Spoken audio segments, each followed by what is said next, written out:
On this episode, we feature someone that is a gifted psychic medium. He has been featured in dozens of podcasts and television shows. He is an inspirational speaker that has built a huge following on social media. He has helped thousands of people with discovery, self-discovery, and grief. I'd like to welcome Matthew Stapley to the show. How you doing, Matt? I'm good. Thank you so much for having me, Dylan. Yeah, it's like I said, it's great to have you on. We were talking a little bit off air. I was just saying how, you have such a positive vibe, and the things that you're spreading to your followers is pretty amazing stuff. So I can't wait to kind of dive in and share some of this stuff that you do with your followers. Thank you so much. I really appreciate that. It has definitely been quite a journey, and I'm just happy to be able to help people. That's great. So, speaking of an incredible journey, your career kind of started at an early age. You were what, 17 when your career started? Yeah, exactly. And I think it started off, as an interest much younger than that. But then the first time somebody said, "Here, I'll give you money for readings," was was 7.5 or just under 18. And yeah, I mean, it's taken quite the twists and turns since then to what it is now. But yeah, definitely young for sure. That's pretty cool. And now, when was the first age you realized you were psychic or that you were different than other people? It was really young. I mean, the first time I realized it, I was 8 years old. But apparently, my mom had seen it kind of before that, in like some of my behavior, the uncanny things I would say, or the weird things I would do as like a toddler. Funny enough, this is something that I almost never talk about. But before she went to see a psychic, and that psychic told her that she would have two sons, and the one with the really blue eyes would be able to see things that other people couldn't see. And I think at the time she just kind of like sloughed it off as like, weird psychic crap. And then actually it ended up happening. It's kind of funny. So this isn't something that runs in your family or anything like that. It actually is, but I didn't find that out until I was already professionally doing the work, and my grandmother's sister came to visit from, a different city. And I mean, I had met her like growing up, but we never really talked until I was about 18 or 19. Yeah, 18, I think. And then she told me that she could do card reading and that she'd done card reading forever. So, we did that. And then one of my cousins also has these abilities. And then we found out that our great grandmother on a different side of the family also was able to see things and do healing work and stuff like that. So it did, but I felt like it was a sort of secret that everyone kept from me until one day my great aunt showed up and was like, no, no, this is like our family thing. Yeah, I find that I interview a lot of psychic mediums, and I find that to be like the case in almost 100% of the time. Yeah. What are your thoughts on that? What do you think about that? I've often wondered about the same thing because pretty much every psychic or medium that I know has some lineage somewhere at some point of it. And I don't know. I think maybe if we looked at it like at a very physical level, maybe there's some kind of weird genetic disposition that allows us to be more open. I think the abilities, and I think that everybody is in constant communication with the universe at a very subtle energetic level. And I think the only difference between somebody like me and somebody who doesn't do readings or has an awareness of their connection is really just that I was born with the ability to hear that conversation. But I think that everybody on the whole planet is constantly having that communication, and some of us are aware of it and some of us aren't. Yeah. So going back to when you were at a young age, you realized you had these abilities and that you Yeah. were able to do things or see things or feel things. What kind of made you want to like start a career at this? It was an accident. It's a good example of the way the universe has certain plans for us that we may not be aware of. Because in my mind, I was like headed to nursing school, or like, maybe later on would finish nursing and become a doctor. Like I had all these ideas. And that didn't happen. I mean, it partially happened, but it didn't fully happen. So I was like able to see auras, and I had a friend named Chris who taught me how to interpret what I was seeing with intuition. And then I started playing around with tarot cards. And then one day I remember sitting in the cafeteria time and someone asked for a reading, so I gave her a reading. And then I looked up and there was like a lineup of people waiting in line for these readings. And then the way it kind of became a career path was I was taking French classes because my grandmother was French Canadian, which, by the way, like people who love psychics, French Canadians should be like near the top of that and like Eastern Europeans, which is my other heritage. So That's awesome. yeah. Um, so I was taking this French class and we had to kind of talk about things that we were good at or we had. And, I basically said that I was good at making chicken because I worked at KFC. And then the teacher who knew all of us individually told me to talk about the aura seeing. So I did that. And some lady in the class asked for an aura reading. So I gave her one and she started bawling her eyes out because the things that were coming through in it were things that she was going through that she hadn't told anybody about. But with they were hard things, but the messages that came through were so supportive of her and letting her is going to get better. And so after that, she was bawling her eyes out and she left. So I said, man, I feel like a jerk. And then the lady whose house we were all at said, you have to come and do readings for the family reunion in a few weeks. And I said, okay, maybe. And she said, we'll pay you whatever you want, like whatever you want, just come and do this for my family. So I agreed to it. And then like after that reunion, within a few weeks, I started getting phone calls at my parents' house for people from like all over Eastern Ontario wanting to drive to town for readings. And that's really how it started, at the beginning. And then, of course, I went to college and all of that. And I thought, okay, well, that's fun, but it's over. It wasn't over, Dylan. It definitely wasn't. Yeah, it kept growing. This is something that you clearly have passion about and that you enjoy, right? Yeah, I mean, I do. I find it to be very taxing, like it's very tiring, but the reward from it, I think, is beautiful. Like the watching somebody heal in front of you, or to connect dots within their own process in front of you. I mean, that's something that I don't know. How many professions can we do that within 1 hour, or half an hour, or 20 minutes, or whatever? So, I think that's a beautiful thing. But honestly, if I'm being totally honest, my favorite things are all the things I do for free. Like those are my hands down the things I love the most. Like my free live readings and my posts on my page. And to me, that's where my heart is. Yeah, and I noticed watching one of your live posts on Facebook.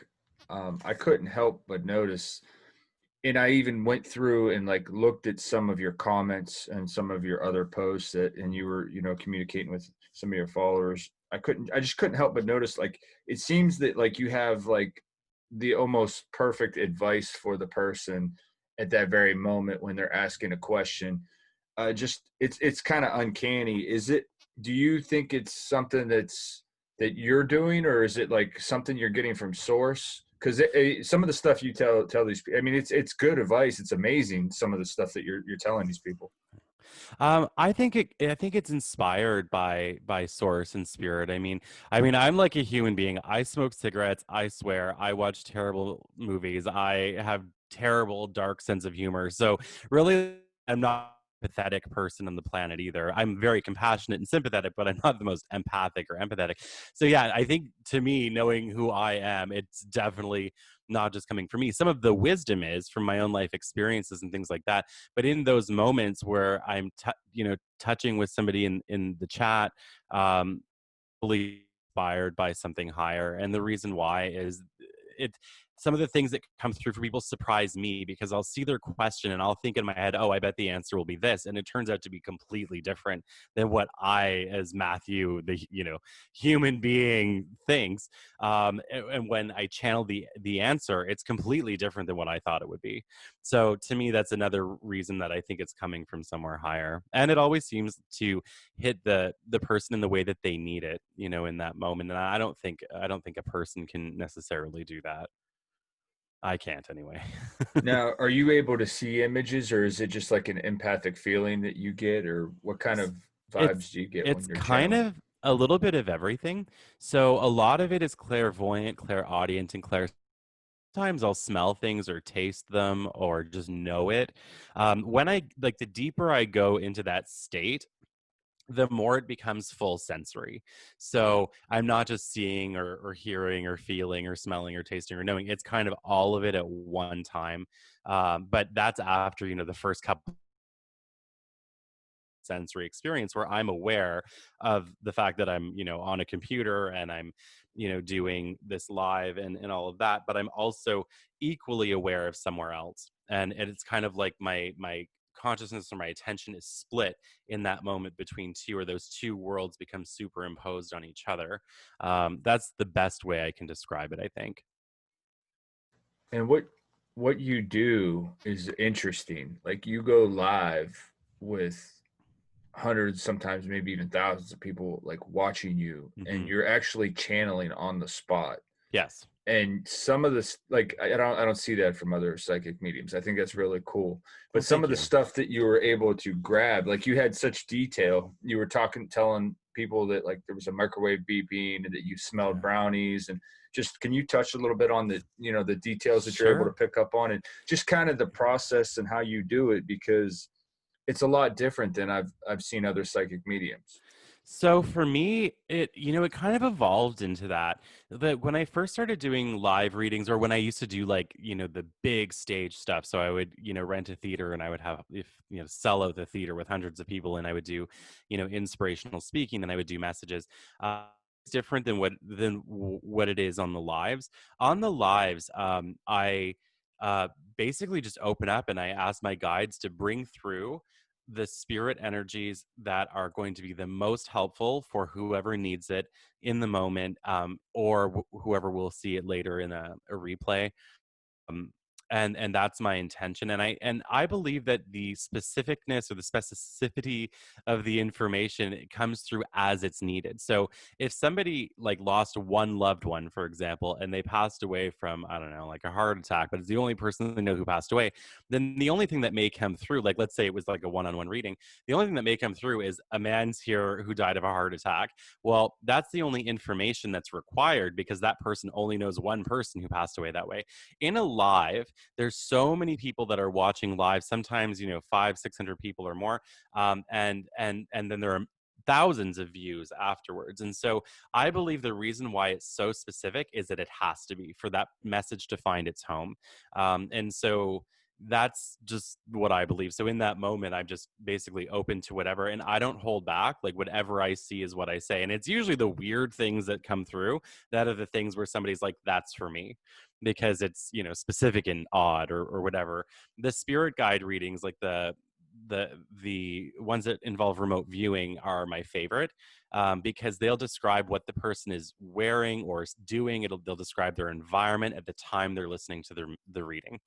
So to me, that's one of the coolest examples of evidential mediumship, because like everyone has a different look and feel of their house. People are not going to be sitting there all in the same environment doing the same thing. So when that comes through, it's cool. And the way that people have validated, like I've had people send me pictures afterwards and say, this is right, because this is exactly what you said, and it's exactly what I had seen. So I find it cool. I find it cool. Yeah, that is very cool. What is something that's maybe even surprised you, that was like evidence that was just like, wow, I can't believe that, this Yeah. is this is happening to me, and I was able to make this, this thing. There was one, and this would have been on a live. I don't honestly don't remember. It was like over a year ago, maybe even close to 2 years ago. And I remember bringing through. It was I honestly don't remember all the details of it, but there was something about like a bird, and then a person's name, and then the name of like a deity of some kind. That up to that point I must have heard it at some point in my life, because a medium can only bring through things they have reference points for. And all of these things. And then within a few minutes, after the live, I got an email from somebody saying, oh my God, that was for me. This name is the person who passed, their cause of death and the description of their passing, and a message came through which apparently made sense. But the cool part was this thing about the bird and the name of the deity, and that just received previously, like I don't know, it was like a few months prior or whatever, a message from another medium saying this deity will help you. And that came in the reading. And I like, it's not one that I'm familiar with. As I said, I must have heard the name at some point, or I wouldn't have been able to bring it through. But I just thought that was probably one of the coolest ones that I've ever done, because it's just so obscure.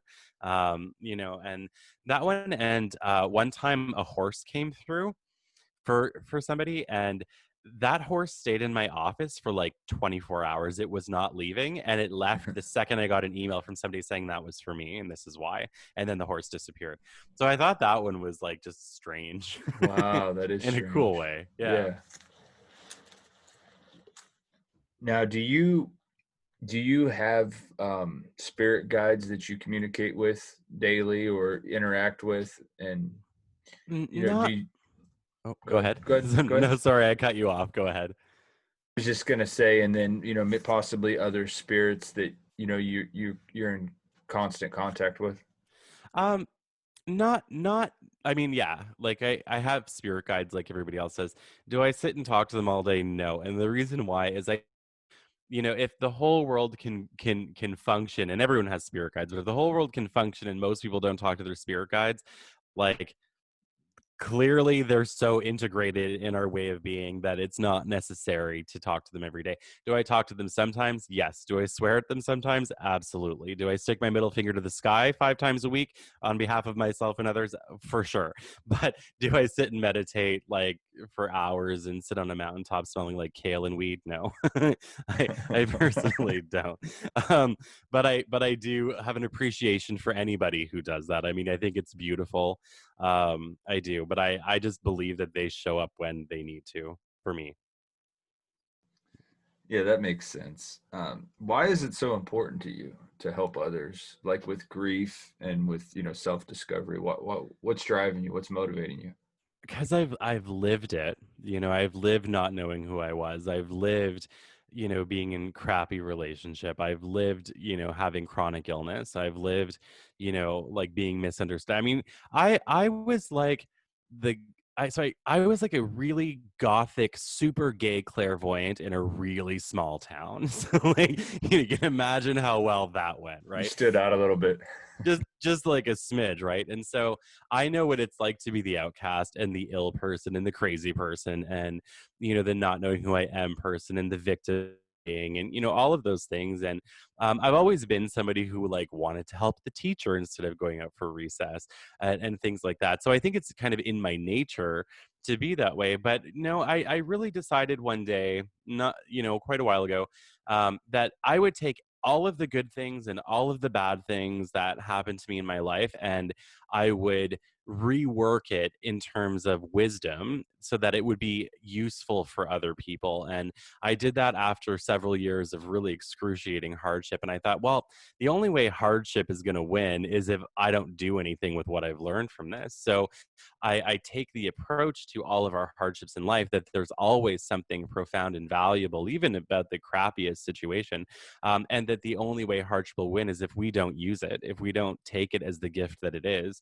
and transform it into wisdom or a way of helping or inspiring other people. So that's really what drives me, and seeing other people suffering. Sometimes it's just the littlest like flick of a light switch that somebody needs to look at something differently. And I really believe something that my guides told me years ago, which is all pain dies at the hand of understanding, which means that once we understand something in its fullest, it no longer has a need to be there, and it can no longer harm us because we've gone through it, we've distilled it for all of the beautiful that it had to offer. And so once we know something at a soul level, the experience for learning it is no longer necessary. I mean, I don't know about you, but I didn't do high math 25 times.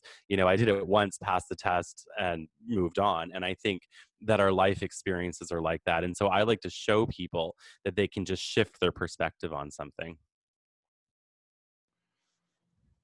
You touch on the power of positive thinking. That you're kind of touching on it now a little bit, but in the maybe emotional energy. Sure, yeah. I think positive thinking is beautiful as long as it's real. And what I mean by that is if we ignore our pain, if we don't allow ourselves to in a healthy way express our anger, our sadness, our resentment, our guilt, our fear, our jealousy, our envy, our craziness, if we don't work with that, then our positive thinking is a veneer on a really unhealthy foundation. And so I like to kind of you know the way that I kind of apply positive thinking is more about looking even in the darkest shadows of somebody's experiences to find good things within it. But I think the fear that I have with a lot of the positive thinking that's been out there for the last, forever, and thankfully it's recently started changing the last few years. But one of the fears that I have around that is that people will push down their pain and their anger. And if you like take like a well, for example, let's pretend we're at a farm and you take a well and you just like put sewage down it, that is not good for the water table on any level. It will end up eroding the foundations of the well because it's so acidic and toxic. And we're very much the same way. So my view on positive thinking isn't to force positive thinking, it's to look at even the darkest, hardest, crappiest things and find the good things within them, because nothing is all bad ever. Nothing. There's always something that can be learned from our experiences.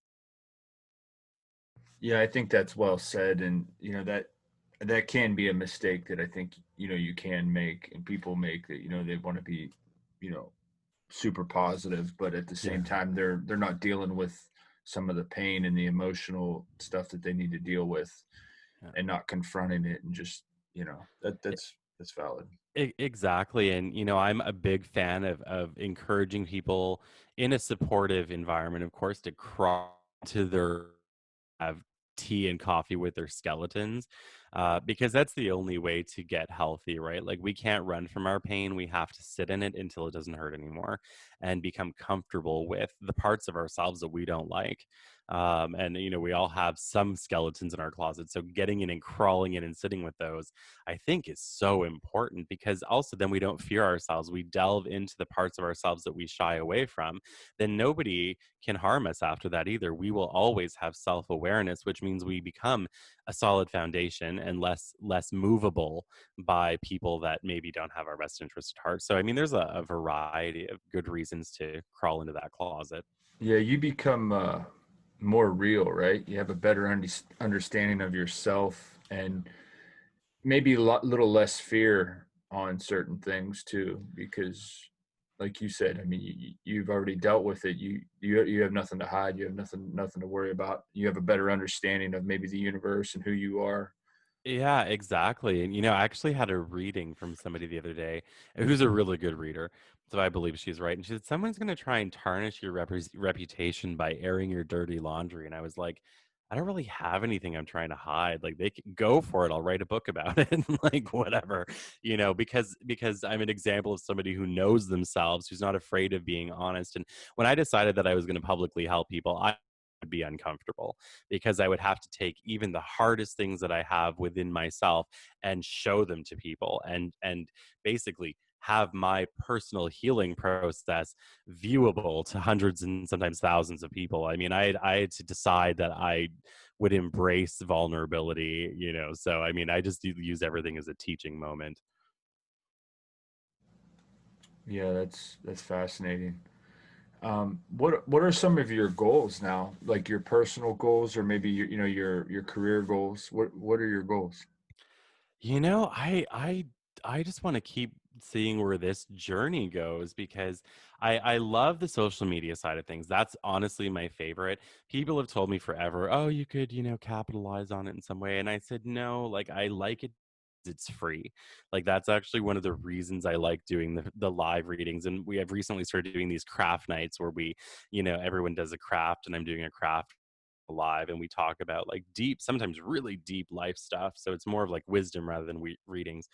And I love that, and I love just writing posts as I'm inspired, because I'll tell you, spirit can be tricky. I've literally had to climb out of the shower with my face covered in soap to write a post, because spirit said this needs out there now. And so I love all of that. I do enjoy doing one-on-one readings. I would like to get back to doing more public things at some point, because I love seeing the healing happen in the community built when there's like 500 people in the room. And I love seeing two people who don't know each other throw their arms around each other, supporting each other through their process. I mean, to me, that's a beautiful example of how divinity runs through all of us, as human beings. So I think the direction I'm on and I will continue to be on. And then of course whatever plans the universe has, because they're always they're always working on something. Yeah. What are the two Oracle card decks that you've created? So I created one called Light of the Soul, which, is basically a deck that's, positive messages and people can pull a card a day or do readings with them or whatever. And then I created Lantern of the Shadow, which I'll be honest, it's a really intense deck. There's a warning on the box. Like if you're not ready to delve into trauma and do shadow work, don't buy this. And yeah, and I put that on there because when I was making the deck over the several weeks I was making it, I felt like I wanted to die a little bit. Like it was triggering things in me like pretty hard, which was good because then I could heal them because our triggers are like our keys for our healing, right? They show us where we have to go to heal. So those are the two decks that I've created. So there's like the kind of very light, nice, inspiring one, and the one that's, like for the deep stuff, the hard stuff. Now, the deep stuff, what is the deck designed for? Is it designed for you to like read and take a look internally? Is that what Yeah. it's for?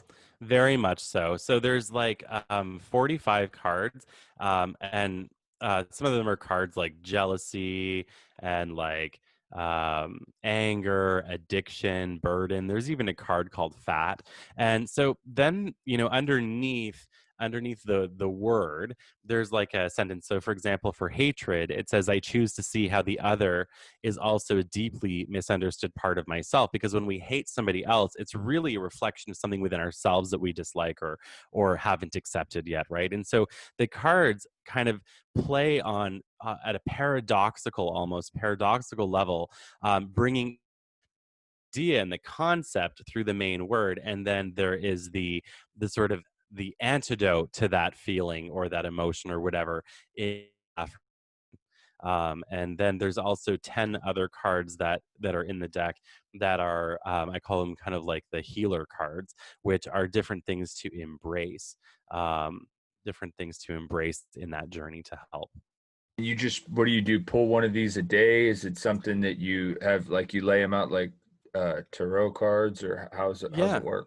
you definitely can. So like for the Lantern of the Soul cards, which are like, positive inspiration, you could pull, could be going through a situation and say, okay, what advice can I, what would be helpful for me to remedy this problem or whatever, and take one of those. For the shadow cards, you could use them the same way. I personally know people who use them when they want to get to the root of a problem. So they could say, wow, I'm being triggered by, I don't know, this lady at the lotto counter. What's that about? And so they could pull one of those cards and see like, okay, what is the underlying process for this emotion that is coming up, and use that card to delve into it and use that affirmation to kind of work on themselves or heal those issues.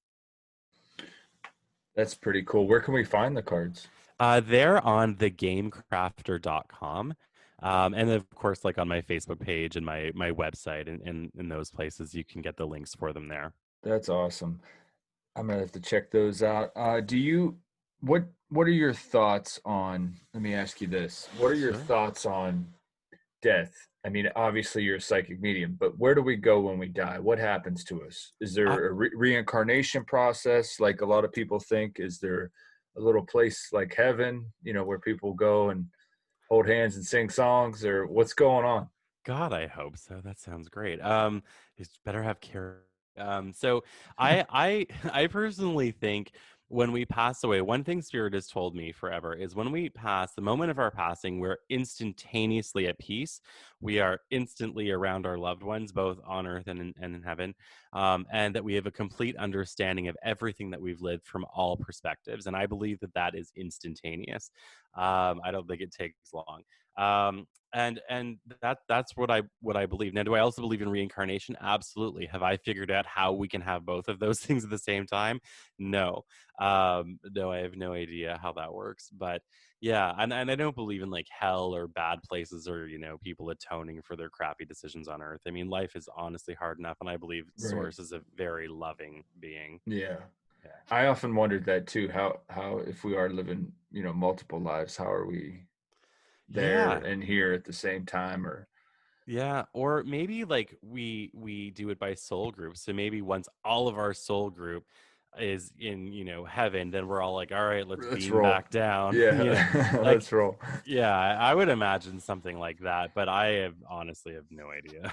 Have you had an opportunity to do like past life regressions before? I did, yeah. I have experienced it. It was incredibly intense. Yeah. I don't really remember a lot of it now because it was a long time ago, other than that I remember sitting in a basement as a child in like some really hot country. I mean, or like in a lower level dark place. Like I honestly don't, yeah, I don't remember. It is cool though. It is cool and it is intense. You're right. I know, at least for me personally, it can change you, honest, like a soul level, like as far Yeah, as just having a better understanding of yourself and maybe a little bit about more what's going on.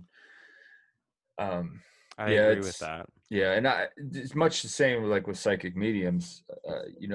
Psychic mediums are basically the reason I started doing a show. So like, Oh, that's really cool. yeah. I would love to hear about how you started. Well, I was told that I was going to start something that was going to be kind of like as for myself, like, and I was going to try to promote myself. And I was thinking when she was telling me this, I'm thinking this lady's crazy because I'm like the last guy in the world that's going to try to promote anything like self promote, Yeah. and you know, it was strange though how the podcast came about because I think I might have said this before on my show, but uh, it was weird. I would wake up every morning and there would be like a little voice inside me that was telling me you need to start a podcast. And I'm an avid listener of podcasts, but I never had any ambition to do a podcast. But well, anyway, this happened for about 2 or 3 weeks in a row, every day, every morning. And then I finally just said, okay, fine, I'll start a podcast. Whatever you want. I'll just start a podcast. And That's so cool. So that sounds like a spirit guide experience to me, yeah, and especially I when I talk to people, they often say that when they get that inspiration from spirit, it's like the first thought of the day, like their first coherent thought is usually something to act on like that. And so I think that's cool. And I think you've got a great podcast. Like I think you're doing a fantastic job. thank you. And it's all the guests, man. I mean, I've had some really good guests on my show. And that's another surprising thing to me is, when I first started it, I was kind of like unsure of where I was going to find people and if I was going to get anybody even that anybody would want to listen to. And it's crazy because like I don't even really have to really search for people that much. I'm able to book people pretty consistently, and I'm thankful for that. That it's not been a struggle, and I've had some really good guests, such as yourself on Oh, on. thank you. So, yeah, Now, thank you. I do think, by the way, that you are very gifted as an interviewer because I've done a lot of media in my life.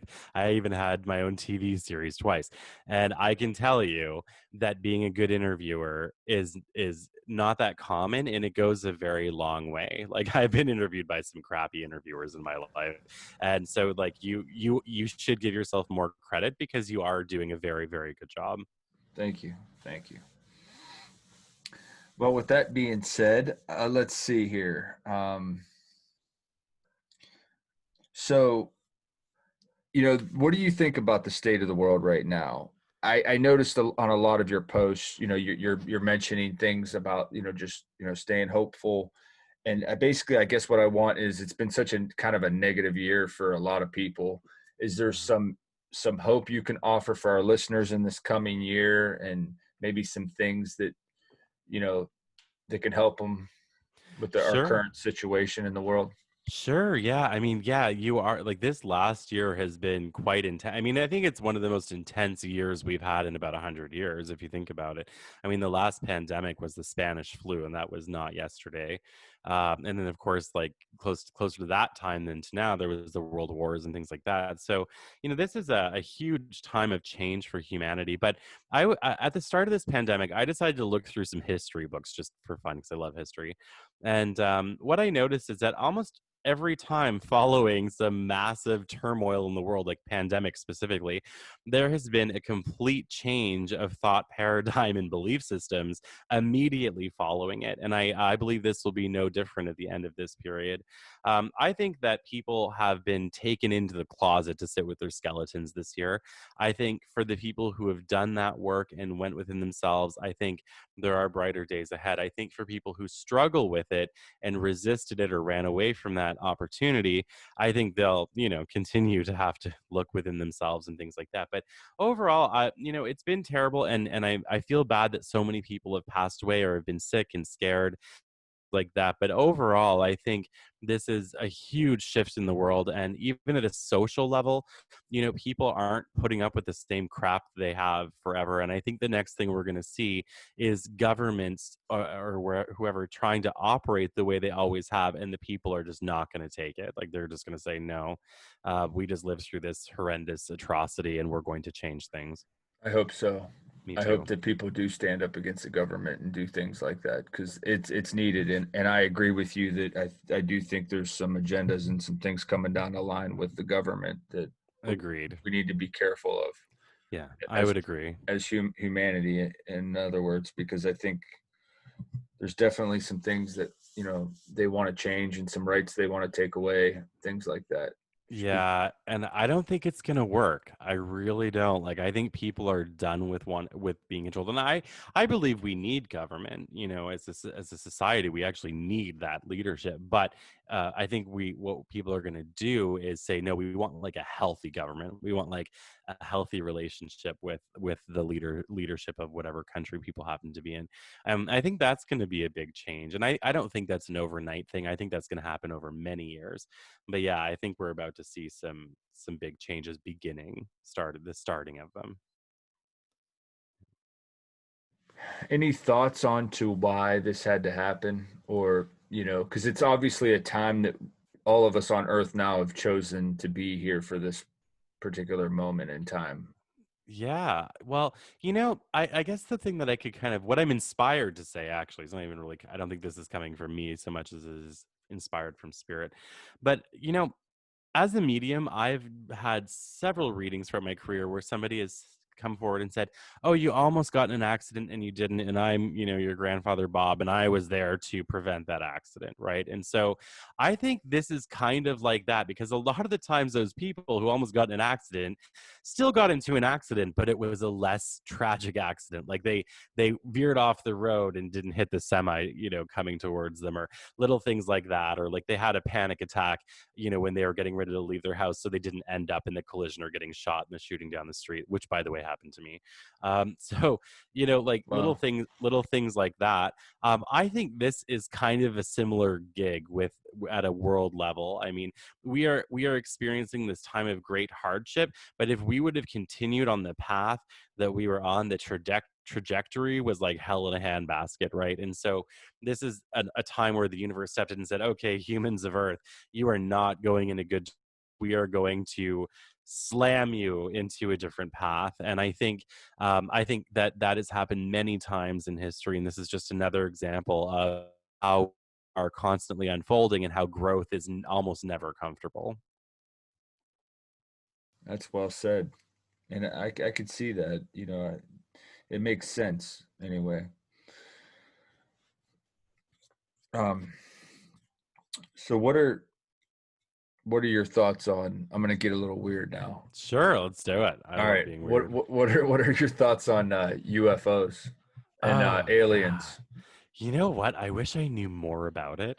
I've got a really good friend named Johnny Enoch, and he's like all about the aliens. Um, I mean, I totally believe in them. I mean, that goes without saying. I mean, like Jodie Foster said in that Contact movie, it'd be an awful waste of space if we were the only ones here. I completely believe that. No doubt. Um, yeah. Do I know a lot about them? No. Do I believe that they are in contact with people on Earth? Maybe. Do I believe that all of the star beings out there that are channeled by whoever are real? No, I think sometimes they could be, but I honestly believe that those are more parasitic energies. Only because I've seen people who do a lot of star being stuff, and then I met them before they started, and then I saw how they became over time, and it was very divisive. It was like, Oh, that's interesting. yeah, they had like an us versus them mentality with anyone who didn't identify as Arcturian or Pleiadian or whatever. So I have seen some sort of darkness come in through that. Uh-huh. But I also believe that there are very good star beings out there that are, on Earth, probably all around us, and they just do it silently. I think the reason why aliens haven't come here, the really positive ones, is they understand that that would only cause problems on Earth, and I believe it would. And I think that in their wisdom, they're like, we will help silently, but we're not going to make ourselves known until the Earth people are ready for it. So yeah, that's my about all I know about that. And and that crop circles are really friggin' cool. They're pretty cool. They're Yeah, super cool. yeah, it's interesting. I often wonder if they're even, from this reality or dimension, or if they're able to travel between different I space time with their technology, stuff like that. It's I just I think so. I think that at the level that they would have to be at to get from whatever galaxy they're from to here, I don't think they could do that in the way that we travel. I mean, there's just no way, right?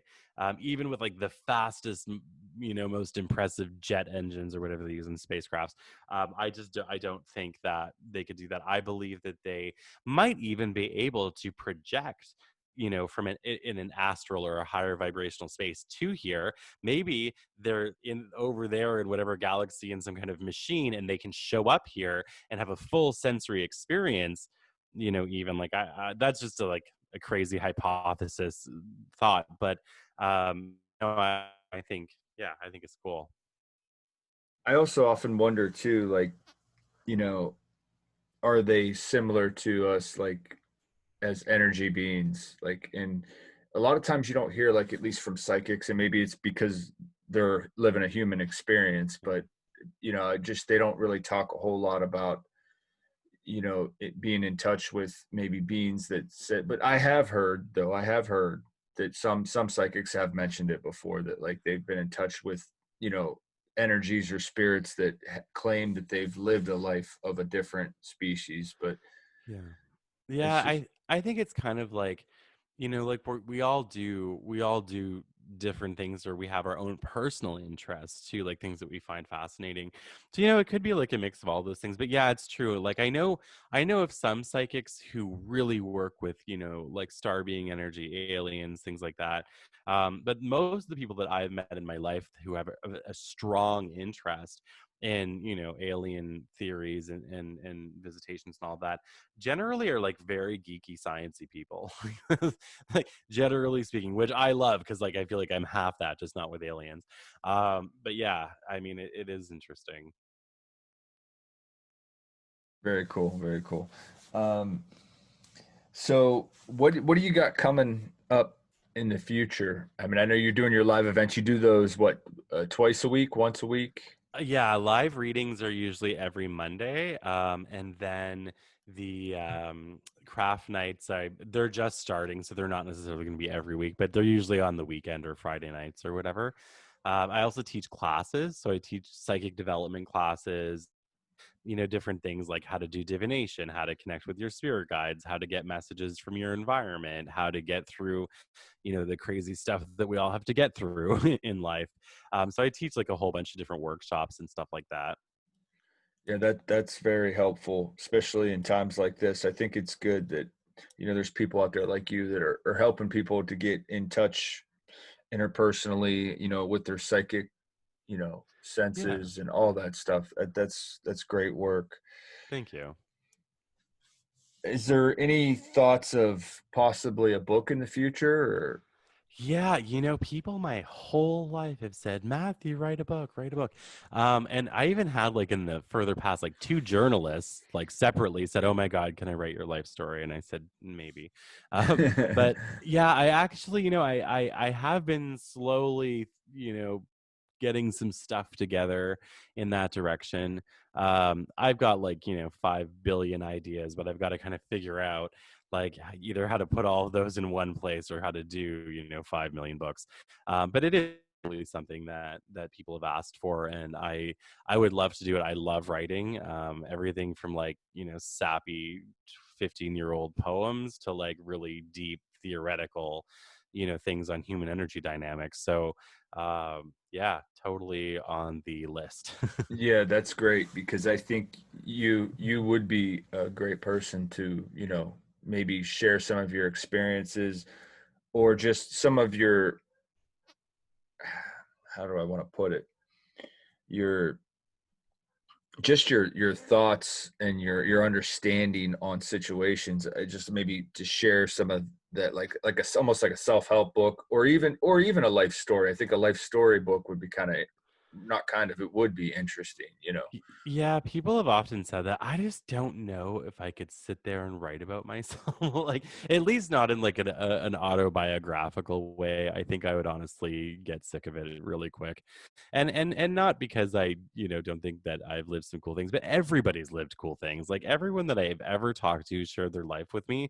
I've been amazed at it, and so I don't know if I would do that. But self-help books totally like that direction for sure. Or if I could just like somehow make a random book that has just all kinds of weird random crap in it, I mean, I'd be really happy with something like that. That would be cool.